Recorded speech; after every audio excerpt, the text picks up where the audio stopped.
दो विषय और उठाए जाते हैं जब सीए का विषय आता है कि एक तो ये संविधान की भावना के अनुरूप नहीं है, दूसरा भारतीय संस्कृति की भावना के अनुरूप नहीं है। मैं सिर्फ ये कहना चाहूंगा कि हमारी संस्कृति तो वो रही है कि हमने शरण में आए हुए व्यक्ति की रक्षा के लिए ऐसे ऐसे उदाहरण दिए हैं जो विश्व में आपको कहीं नहीं मिलेंगे। भारतीय पुराणों में और बौद्ध जातक कथाओं में राजा शिबी का उल्लेख आता है कि एक कबूतर जिसको बाज पकड़े ले रहा था वो उनकी शरण में आ जाता है और कहता मेरे प्राणों की रक्षा करिए।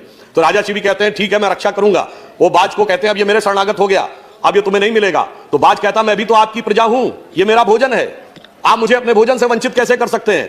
तो राजा शिबी कहते हैं हाँ ये भी ठीक है, तो अब मैं इसको शरणागत को नहीं छोड़ूंगा, परंतु यदि तुम्हें भोजन चाहिए तो अपने शरीर से उतना ही मांस निकालने को तैयार हूं। और चूंकि भगवान उनकी परीक्षा ले रहे थे, ऐसा मान्यता है पुराणों में और जातक कथाओं में कि वो बढ़ता चला गया उसका वेट और आखिर में राजा शिबी पूरे पलड़े में बैठ गए और तब भगवान ने प्रकट होकर तुमने शरणागत की रक्षा का पूरा दायित्व निभाया, हम तुम्हारा सम्मान करते हैं। इसीलिए शायद अटल जी ने यह पंक्ति लिखी थी कि मैंने छाती का रक्त पिला पाले विदेश के क्षुधित लाल, मुझको मानव में भेद नहीं, मेरा अंतस्थल उर विशाल, शरणागत की रक्षा की है मैंने जीवन भी देकर, विश्वास नहीं यदि आता तो यह साक्षी है इतिहास अमर। अब कहा जाएगा साहब आप शरणागत को दे रहे हैं तो सबको क्यों नहीं दे रहे हैं। तो भारतीय संस्कृति में यदि राजा शिबी के कबूतर की कथा है तो तक्षक नाग की भी कथा है। राजा परीक्षित को श्राप मिला था तो यह था कि कोई सांप आकर उनको मारेगा, उन्होंने पूरी व्यवस्था कर ली थी और उसके बाद वो फलों के बीच में घुसकर एक छोटा सा सर्प तक्षक अंदर पहुंचने में सफल हो गया और उसने राजा परीक्षित को डस लिया और उनकी मृत्यु हो गई। अब इस बात से सबक लेकर उनके पुत्र राजा जन्मेजय ने एक ऐसा यज्ञ किया था जिसमें सारे के सारे नाग आकर भस्म होने लगे थे। इसलिए मैं कहना चाहता हूं दूध भी पिलाते हैं परंपरा हमारी मित्र, किंतु नाग यज्ञ का विधान नहीं भूले। तो हम घुसपैठिए और शरणागत दोनों का नीरछीर विवेक की क्षमता हमें भारतीय संस्कृति परंपरा भी देती है। अब आधुनिक समय में आए तो कहा जाता है कि साहब आप बराबरी का व्यवहार नहीं कर रहे हैं, आप गंगा जमुनी तहजीब के साथ न्याय नहीं कर रहे हैं।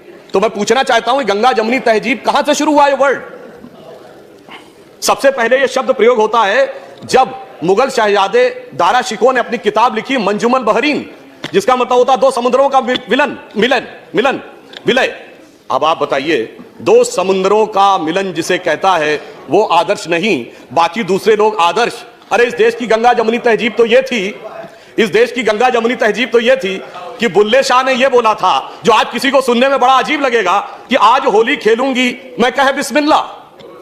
ये बुल्ले शाह ने बोला आज होली खेलूंगी मैं कहे बिस्मिल्लाह। और उन्होंने कहा आगे की लाइन अरबिक वर्ड है अलस्तु बि रबिकम प्रीतम बोले, सब सखियों ने घूंघट खोले, नाम नबी की रतन चढ़ी और बूंद पड़ी अल्लाह अल्लाह, आज खेलूंगी मैं होली कहे बिस्मिल्लाह। मगर इसको आपने माना क्या।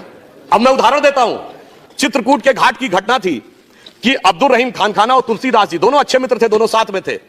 तो अब्दुल रहीम खान खाना वो मिट्टी उठाकर अपने सर पे लगा रहे थे, तो तुलसी ने उनसे छंद में पूछा कि आप ये मिट्टी क्यों सर पे लगा रहे हैं। वो गंगा जमुनी तहजीब को अगर आप कहना चाहते हैं तो उन्होंने ये कहा कि धूरी धरत निज शीश पर, अरे धूल क्यों सर पे लगा रहे हैं, कह रहीम के ही काज क्यों कर रहे हैं ये। तो रहीम ने क्या जवाब दिया, जेहि रज मुनि पत्नी तरी सोई ढूंढत महाराज।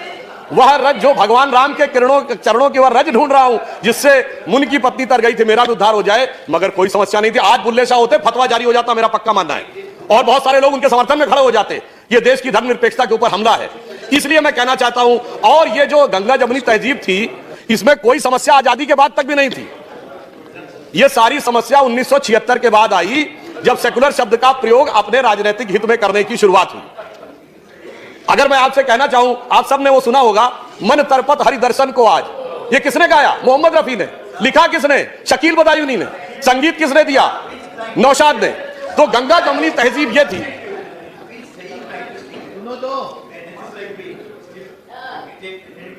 एक सेशन हो जाए वन डे फुल डे जो आप अपना धर्म के कर सकते हैं। नहीं, मैं सिर्फ यह बताना चाह रहा हूं कि गंगा जमुनी तहजीब ये थी, संयोग तो ये था, मगर इनकी नजर किधर जाती है। जितने मैंने नाम गिनाए इनके लोगों की कभी जयंती मनाते हुए वो लोग नजर आए जो आज प्रदर्शन करते नजर आ रहे हैं। वो लोग आज नजर नहीं आते। वो तो आज कहते हैं हमने 800 साल इस देश पे हुकूमत की, अभी कुछ दिन पहले बयान दिया, और फिर कहते हैं कि साहब हम तो मजलूम हैं, हमें अधिकार मिलना चाहिए। ऐसी विचित्र स्थिति आज के देश में आकर खड़ी करने का प्रयास किया जा रहा है जो सत्य से बिल्कुल परे है।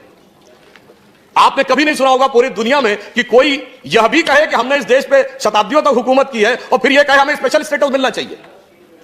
मैं पूरी ईमानदारी से एक बात कहना चाहता हूं, जब ये देश आजाद हुआ 1947 में तो 567 रियासतें थी। यह बताइए आज हम माइनॉरिटी की बात करते हैं, देश की सबसे अधिक पढ़ी लिखी कम्युनिटी कौन है? पारसी 0.1% की माइनॉरिटी है। सबसे प्रॉस्परस कम्युनिटी कौन है? जैन 1% की माइनॉरिटी है। सबसे एंटरप्रेन्योर कम्युनिटी कौन है? सिख 1.8% की माइनॉरिटी है। अगर इन सबको प्रॉस्पेरिटी, एजुकेशन, आगे बढ़ने के सारे अवसर मिल रहे हैं तो माइनॉरिटी में जो प्रचंड मेजॉरिटी है उसके साथ कैसे समस्याएं विचार करने का विषय है। और जब देश आजाद हुआ बताइए कोई बौद्ध रियासत थी? नहीं। कोई क्रिश्चियन रियासत थी? नहीं। कोई पारसी रियासत थी? नहीं।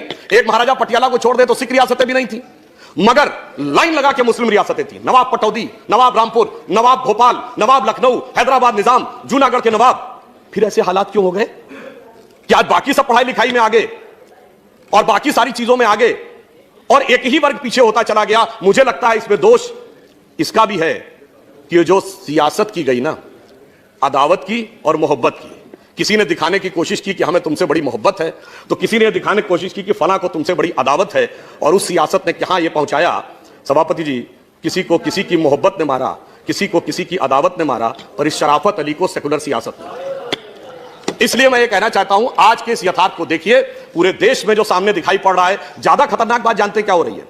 मैं सदन का ध्यान आकर्षित करना चाहूंगा कि ज्यादा खतरनाक बात यह हो रही है कि अब यह बहुत उग्र स्वरूप में आगे बढ़ने का एक प्रयोग किया जा रहा है। और उसका उदाहरण मैं यह कहना चाहूंगा, जब सीए का विरोध हुआ तो विषय क्या था कि असम की संस्कृति की रक्षा करनी है या असम के लोगों के हितों की रक्षा करनी है। मगर सबसे पहले आंदोलन कहां शुरू हुआ? जामिया में, उसके बाद अलीगढ़ में, उसके बाद नदवा में, उसके बाद हमारे एक दूसरे सदन के सांसद है जो हैदराबाद के वो सबसे बड़े झंडा बरदार, अलंबरदार बन गए। और सबसे पहले रेजोल्यूशन कहां पास हुआ? केरल की असेंबली में। अब बहुत ही सहजता से समझा जा सकता है, इसमें कोई रॉकेट साइंस नहीं है कि ये। और सुनिए, फिर उसके उपरांत क्या हुआ सभापति महोदय?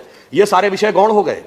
पता नहीं कौन कौन से विषय आने लगे उसके अंदर, कश्मीर से लेके धारा 370 से लेके देश को अलग करने से लेके आसाम को परमानेंट अलग करने तक। तो ये देखकर यह मन में संदेह उत्पन्न होता है कि यह सारा का सारा जो घटनाक्रम है, हम सभी लोग बहुत जिम्मेदार लोग हैं, हमें यह समझना चाहिए कि ये सारी की सारी चीजें जो हो रही हैं, क्या हमारी गंगा जमुनी तहजीब के हिसाब से हैं, क्या हमारे संविधान के हिसाब से हैं, या जो संविधान में कमेटियों में लिखा उसके हिसाब से हैं, या फिर ये कोई एक खतरनाक प्रयोग है, हम जाने में अनजाने में उसके शिकार होते चले जा रहे हैं और देश और समाज को भी उसकी गिरफ्त में लाते चले जा रहे हैं।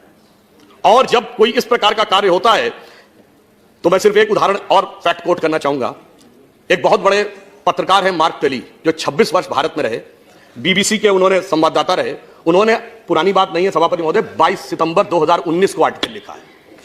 उस आर्टिकल में क्या लिखा है कि Muslims in India are the luckiest. Bharat में रहने वाले मुस्लिम समाज के लोग सर्वाधिक भाग्यशाली। उन्होंने उसका एक उदाहरण दिया कि मैं 26 साल दिल्ली के निजामुद्दीन इलाके में रहा, मेरे यहां से थोड़ी दूरी पर हजरत निजामुद्दीन औलिया की दरगाह थी और थोड़ी दूरी पर तबलीगी जमात का ऑफिस था। उन्होंने कहा दुनिया का कोई दूसरा देश होता तो 26-27 साल में कोई एक दूसरे को समाप्त जरूर कर देता, परंतु भारत के मुस्लिम इसलिए भाग्यशाली हैं कि वो अपने मजहब के अंदर भी जिस तरीके से चाहें उस तरीके से इबादत कर सकते हैं। यह कहने वाला कोई संघी भाजपाई नहीं है, यह कहने वाला एक वह पत्रकार है जिसने पूरी जिंदगी भारत में गुजारी है और 2019 में उसने कहा है। इसलिए मैं यह कहना चाहता हूं कि जो कुछ भी हो रहा है, इस पे किसी भी प्रकार का खतरनाक खेल सभी के लिए नुकसानदेह हो सकता है। यह नहीं सोचना चाहिए कि सिर्फ हमारा हित साधन होगा और दूसरे को क्षति होगी, अगर, और वो भी विशेषकर जब बगैर किसी आधार के यह बात हो रही हो। मैं फिर एक पंक्ति कोट करना चाहूंगा, बड़े प्रसिद्ध शायर हैं राहत इंदौरी, उनकी, और बड़ी फेमस कविता, आप लोगों को बहुत ध्यान होगी कि अगर है खिलाफ तो खिलाफ होने दो, ये सब धुआं है, कोई आसमान थोड़ी है, आगे है लगेगी आग तो आएंगे घर कई जद में, लगेगी आग तो आएंगे घर कई जद में, यहां पे सिर्फ हमारा मकान थोड़ी है। यह विचार बिल्कुल ध्यान रखिए कि हम सिर्फ अपना हित साधन करते हुए आगे निकल जाएंगे, ऐसा नहीं। और अंत में मैं ये कहना चाहूंगा, राष्ट्रपति जी के अभिभाषण के पहले, ये अगर आपको समझ में आ जाता तो दुनिया कुछ और होती साहब। अब मैं एक और बात कहना चाहता हूं,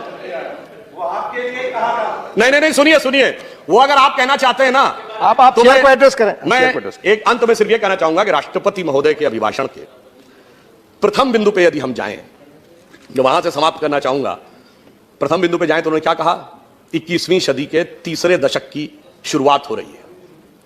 अब मैं कहना चाहूंगा जब 21वीं सदी और तीसरा दशक आए तो हमें थोड़ा सा हम अगर गौर करें तो जब 20वीं सदी का पहला सूरज उगा था सन 1901, उस समय इस देश में किसकी सरकार थी?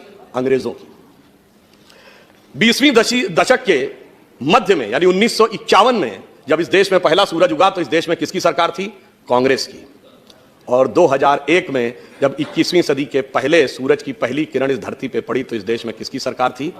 अटल बिहारी वाजपेयी जी के नेतृत्व में भाजपा की। और दूसरे दशक में मोदी जी के नेतृत्व में स्पष्ट बहुमत की। तीसरा दशक शुरू हुआ तो दोबारा और अधिक बहुमत की।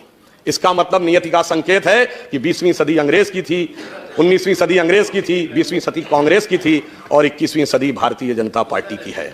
इसलिए आप सब लोग इन विचारों को समझिए, साथ में आइए और जो देश में प्रदर्शन चल रहा है, जो ये विचार चल रहा है, ये पूरी तरीके से तथ्यों पे आधारित नहीं है और जिस प्रकार से आग लगाने का जो प्रयास हो रहा है उसे रोकने का प्रयास करिए। सत्य को ढकने का प्रयास मत करिए। जैसे सूरज को परछाई से ढका नहीं जा सकता, उसी ढंग से सत्य को ढका नहीं जा सकता। आप इस यथार्थ को समझिए, मिलकर साथ चलिए तो देश के लिए भी सत्य होगा। यह पंक्ति कहकर समाप्त कहूंगा, अटल जी ने कहा था ना, भरी दोपहरी में अंधियारा सूरज परछाई से हारा। इसलिए अंतरतम का नेह निचोड़ें, बुझी हुई बाती सुलगाएं, आओ मिलकर दिया जलाएं। तो देश के इस दिशा में मिलकर कार्य करें। यही कहकर मैं अपना निवेदन समाप्त करता हूं।